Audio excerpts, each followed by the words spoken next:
संदेश 2012 में एक बार फिर से आपका स्वागत है पंजाब के शहर मोगा से। स्टीफन, आपसे शुरुआत मैं करता हूं और आपको मैंने बताया कि माहौल काफी गर्म था, काफी ठंडा ठंडा सा लग रहा है। कुछ ऑडियंस है हमारी जिनके सवालात हैं इन लोगों से जो वोट मांगने के लिए इनके दरवाजे पर जा रहे हैं। वोट क्यों मांग रहे हैं इन्होंने बताया, लेकिन क्या उम्मीदें हैं थोड़ा जनता से जानने की कोशिश कीजिए। देखिए, पहला सवाल जब पूछा गया था तो वो क्राइम रेट के ऊपर था। दूसरा सवाल हम पूछते हैं, आप क्या पूछना चाहेंगे और किस कैंडिडेट से? हम कांग्रेस से कैंडिडेट से पूछना चाहेंगे। 65 साल हो गए देश आजाद हुए ਨੂੰ। ਜਿਹੜਾ ਪੈਸਾ ਕਰਪਸ਼ਨ ਦਾ ਇੰਡੀਆ ਦਾ ਬਾਹਰ ਜਾ ਰਿਹਾ, ਸਵਿਸ ਬੈਂਕਾਂ 'ਚ ਜਮ੍ਹਾਂ ਹੋ ਰਿਹਾ, ਉਹਨਾਂ ਬਾਰੇ ਸੈਂਟਰ 'ਚ ਨਹੀਂ ਸਰਕਾਰ ਹੈ ਕੀ ਕਰ ਰਹੀ ਆ। ਜਦੋਂ ਸਾਡੇ ਕਰਪਸ਼ਨ ਬਾਰੇ एजिटेशन होती है, साड़ियां मावां धीआं भैणां नूं भी कुट-कुट के उत्थों बाहर कढ़िया जांदागा, उस बारे ही पूछना चाहिए। देखिए, 65 साल से इनका कहना है कि करप्शन जो रेट बढ़ा है उसकी जिम्मेदार कांग्रेस है। आप अंदाजा लगाएं कि 65 साल में तो टोटल टाइम जो है कांग्रेस का नहीं रहा। आपको कितना समय मिला?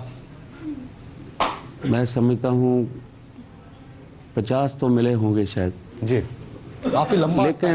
लेकिन ये नहीं कहा जा सकता कि सारा जो करप्शन है वो कांग्रेस के टाइम में हुई, किसी और सरकार के टाइम में नहीं हुई।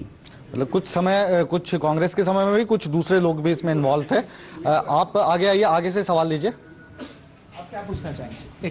ये आजाद उम्मीदवार हैं और स्वागत है आपका, क्योंकि आप भी इसी श्रेणी में हैं हमारे लिए और आप थोड़ा लेट पहुंचे यहाँ पे, लेकिन आपका बहुत बहुत स्वागत है। आजाद उम्मीदवार के तौर पर आपके हलके से हैं ये, आप अपना तारुफ करवाइए। मैं माफी मांगता हूं कि लेट आया हूं थोड़ा, मगर उतना लेट नहीं जितनी कांग्रेस लेट है। मैं मोगा विधानसभा से चुनाव लड़ रहा हूं। मेरा नाम साथी विजय कुमार, मैं एडवोकेट हूं। सवाल ठीक पूछा गया। आज देश में चिंता किस बात की है? जब 165 पार्लियामेंट मेंबर क्रिमिनल हो, स्काउंड्रल हो, एंटी नेशनल हो, देशद्रोही हो, तो उस देश का क्या बनेगा? आज लोगों में ये इनके विचार हो सकते हैं, जिस तरह की भाषा है या बातचीत यहाँ पर चल रही है। एक और व्यक्ति हमारे साथ मौजूद है जिससे हम पूछना चाहेंगे। आप क्या पूछना चाहेंगे और किससे?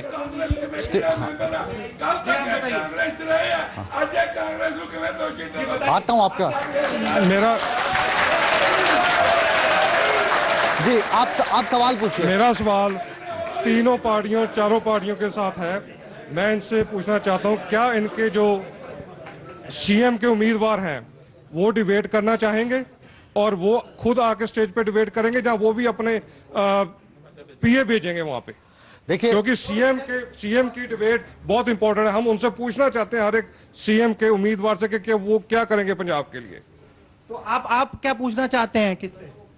तीनों से।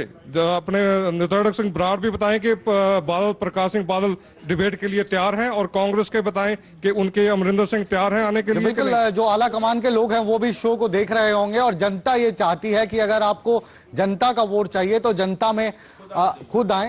क्या कहना है आपका? नेचुरली अगर वो वोट मांग रहे हैं, किसी मुद्दे पे मांग रहे हैं, लोगों के लिए मांग रहे हैं, लोगों के डेवलपमेंट के लिए मांग रहे हैं, तो नेचुरली उनको जनता को फेस करना चाहिए। इसका मतलब कि वो फेस करना नहीं चाहते या लोगों को फेस कर नहीं पाते। जी, आपका क्या कहना है इस बारे में कि जो बड़े नेता हैं अक्सर कन्नी काट जाते हैं पब्लिक डिबेट से? हमारा कैप्टन अमरिंदर सिंह कभी भी कन्नी नहीं काटेगा, वो किसी भी डिबेट को तैयार हैं। जी, अकाली दल पीपी पार्टी वाले ने वैसे ही दोष लगा दिया कि कन्नी काट जाते हैं। उन्होंने तो प्रश्न जो पूछा है आने के लिए तैयार हैं, तो हम बोलते हैं कि बादल साहब आने के लिए तैयार हैं। हर रोज जनता में जाते हैं, हर रोज डिबेट ही करते हैं, बड़ी बड़ी सभाएं होती हैं, वहां डिबेट होती है।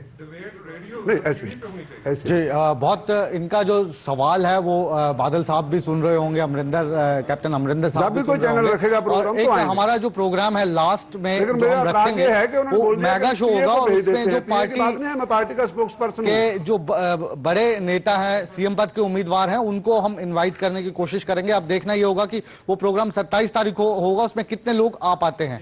तो फिलहाल इस सवाल को हम 27 तारीख के लिए टालते हैं। स्टीफन, सवाल लीजिए। मुकेश, एक और सवाल पूछना चाहते हैं, यहाँ पर व्यक्ति मौजूद हैं, आप क्या सवाल पूछना चाहेंगे और किससे, पहले नाम बताइए। मैं राकेश शर्मा, मैं सत्ता विरोधी सभी उम्मीदवारों से प्रश्न पूछना चाहता हूं कि कांग्रेस पार्टी से पहले कि पिछले 5 साल की सत्ता में जब आप रहे, मुख्यमंत्री का एक भी आधारभूत ढांचे में आपने एक पैसा भी खर्च किया तो आप बतलाएं। किस मुंह से आप वोट मांग रहे हैं? बहुजन समाज पार्टी का जहां भी राज रहा, इन्होंने पैसे लेकर टिकटें दी और जब जीत जाते थे मिनिस्टरों से, इसी कारण के 19 के करीब उत्तर प्रदेश में मंत्री लोकायुक्त ने हटाए। जहां तक पीपुल्स पार्टी का सवाल है, प्रणब मुखर्जी के कहने पर मनप्रीत सिंह बादल इनके कहे लीडर की जब वो वित्त मंत्री पंजाब में थे, उन्होंने एक भी ऐसा काम किया हो लोकहित का जिसको लोग आज याद करके पीपुल्स पार्टी को वोट दें? क्या आप बतला सकते? सवाल पंजाब पीपल पार्टी का सवाल है, क्या आप सत्ता के प्रेशर ग्रुप नहीं तो और क्या है? आप सत्ता के खेल को बिगाड़ने के लिए खड़े हुए हैं। जी, पहले जवाब चाहूंगा पंजाब पीपल पार्टी से। मनप्रीत बादल पे ये आरोप लगते रहे हैं कि 4 साल तक वो सत्ता के साथ रहे और अब लास्ट में आकर जो अपनी पाक साफ छवि जो है वो दिखाना चाहते हैं। कि जब तक सरदार मनप्रीत सिंह बादल 4 साल सत्ता में रहे, उसकी अंदरूनी लड़ाई उनके साथ चलती रही। अगर उनकी अंदरूनी लड़ाई उनके साथ जो वेस्टेज है, पैसे की वेस्टेज को कट करने के लिए ना होती तो उनको आज वो पार्टी से ना निकालते। इसीलिए उन्होंने निकाला क्योंकि वो रोकना चाहते थे, इसीलिए। मेरा कहना यह है कि जब आप पहले इस्तीफा देते, जब आपकी प्रणब के साथ डील होगी, तब आपने प्रणब मुखर्जी के साथ डील होने के बाद मंत्रित्व पद छोड़ने की तैयारी की। और क्या सबूत है कि प्रणब मुखर्जी के साथ डील होगी? सारा मीडिया सबूत है, सारा मीडिया सबूत है। इसका आधार क्या है? आप आधार बताइए, आप आधार बताइए। एक इनके पक्ष से जी, अभी जो बहस है वो एक नया रूप ले रही है। आप स्टीफन यहाँ से सवाल पूछिए। ये कुछ आगे वाली रो से इनकी प्रतिक्रिया जानने की कोशिश करते हैं कि क्या कहना है। जो यहाँ पर एक बात कही गई है उस पर आप क्या कहेंगे? मैं ये कहना चाहता हूँ, मनप्रीत जी अगर उनके एमएलए को इजाजत दे देते या उनकी फैमिलियों को बाहर जाने के लिए, सैर करने के लिए फाइनें निकाल देते तो वो बिल्कुल ठीक था या गलत था? मेरा सवाल ये है, उनको गलत पैसे की बरतों नहीं करनी थी, तभी वो पार्टी से निकाले गए। जी, इसी गर्मा गर्म बहस को हम जारी रखेंगे और सभी के सवालात लेंगे। कोशिश आप भी ये कीजिए कि जब मेरा माइक वहां पे पहुंचे तो उसमें बोलें, ताकि जो दर्शक टीवी पे इस बहस को देख रहे हैं वो भी इसका लुत्फ उठा सके। लेकिन इस गर्मा गर्म बहस के लिए आपका बहुत बहुत शुक्रिया। फिलहाल हम एक छोटा सा ब्रेक लेते हैं और दोबारा वापस लौटते हैं।